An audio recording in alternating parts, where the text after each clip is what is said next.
Hi Rachel, how are you? I'm fine, thank you, and absolutely happy to speak with you. And I'm really, really grateful to you for allowing me this space today. Yes, I'm fascinated by neuroscience, and I know that you are a neurolanguage coach, and also you've got your own course. Yes. Right? And yes. Today I would like to talk about that course, but before talking about it, could you tell just a few words about yourself? Because Yes. I can only tell that Rachel is an amazing guru in neurolanguage coaching. Right. Okay. Well, thank you, Tatiana. And I also want to say congratulations, because I know that recently you've had some great success with your new certifications. So congratulations on that, and let the world know about that. Yes, I'm Rachel. Well, I've had a very varied life, but I originally started teaching English when I was in Spain. When I was 17, 18 years old, I moved to Spain, which is something like 40 years ago, quite a long time ago. So all through my life, I've had a very strong connection to language teaching and language learning. Through my life, I've learned many languages, still learning Russian. I'm going to put that to the test over the next days. And, you know, in the meantime, I've also done other things. I'm a qualified lawyer. I'm an English lawyer. I've studied many years with that. And always in the background, I was teaching.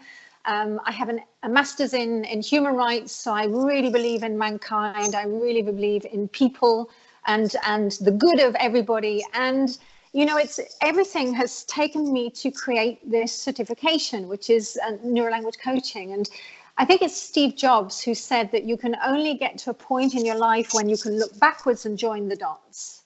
And I just feel, you know, when I look back at me as a 17-year-old, I can now see exactly the reason for every single thing that I've done in my life. It's quite incredible. And I'm very grateful to life for giving me that opportunity. So yes, neurolanguage coaching is a new concept, I would say, and definitely something to embrace everything that we've ever done as educators and really honoring where we come from.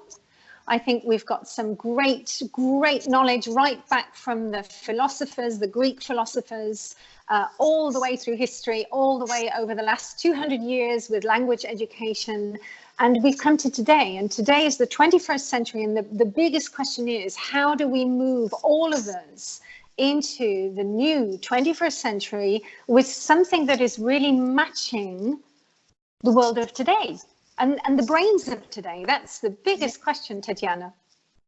Who is a neurolanguage coach?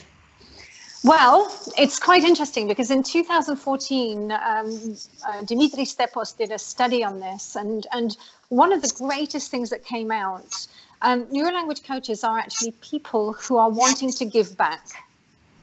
They are people with the most amazing hearts. They've come to a point in their life, mostly middle age, but there are some young ones who are really coming into the concept very strongly.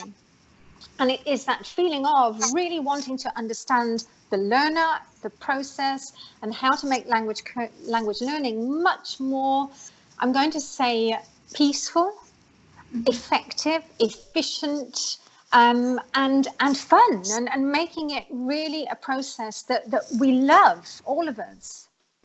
Yeah. Do you need a degree to become one? Or, for example, when I was going to become a speech-language pathologist, I was told that, hey, if you have a pedagogical diploma or medical degree, then you could become one. But if you don't, sorry, is there something in this course? Well, may I say that what we do on this course is introduce neuroscience to educators. And I always think that we are the bridge between the scientists and the learner. And definitely for the language, neurolanguage community, the course that we do for neurolanguage for language trainers, because we do for any trainer as well, there has to be a definite grounding in language teaching. Now, this can be a diploma, it can be a university, whatever degree. It can be also 3 to 5 years experience in language teaching and training. Yes. And the reason that I ask for that experience or that degree or certification is because I need to know that the person doing this course is already teaching languages and understands languages. Because we don't teach how to teach a language.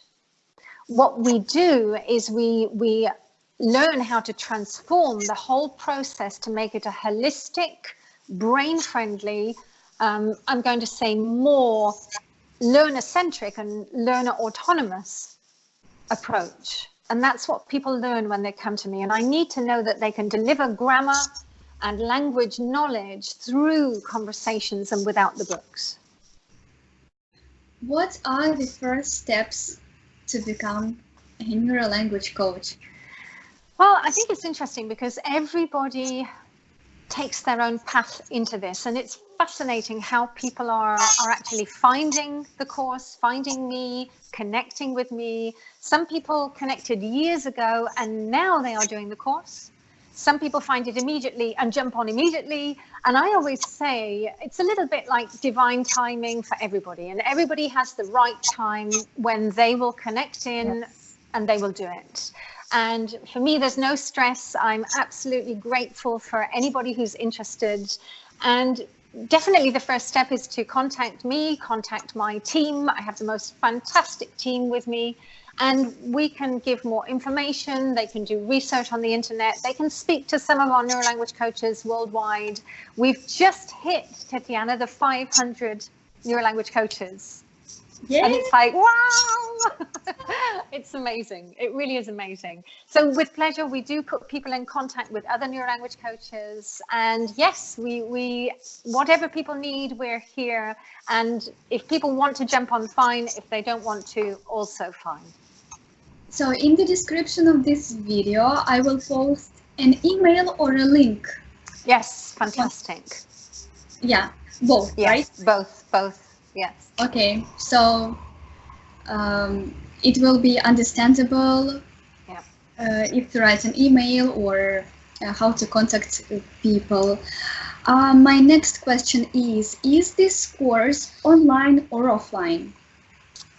We do 2 types. We do the online and we do the face-to-face. And in fact, tomorrow I'm on the plane to Moscow.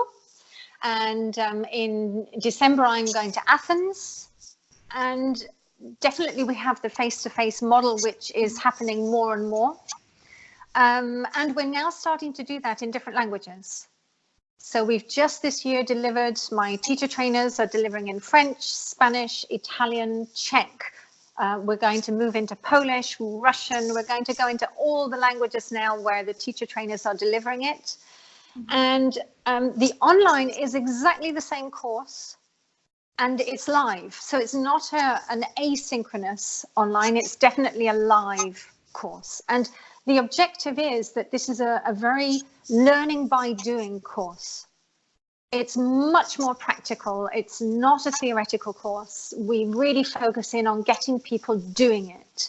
You know, in neuroscience, there is the saying, the person doing it learns it. Yes. And that's what we are constantly aiming at. And that's the principle that we're giving to our language learners as well. You know, the more that they do it, the more that it's going to stick for them. Yes. As far as I know, that this course is about 1 month, right? Yes. I mean, the online spans over normally 1 month. It's not every night, might be 2 or 3 nights a week. And the face-to-face, we normally have a pre-online to prepare everybody. Then we meet for 3 intensive days, and then we have the post-online afterwards. And it normally is about the span of a month. Yes. Yeah. What is the time commitment, like every week? How long should I spend for learning?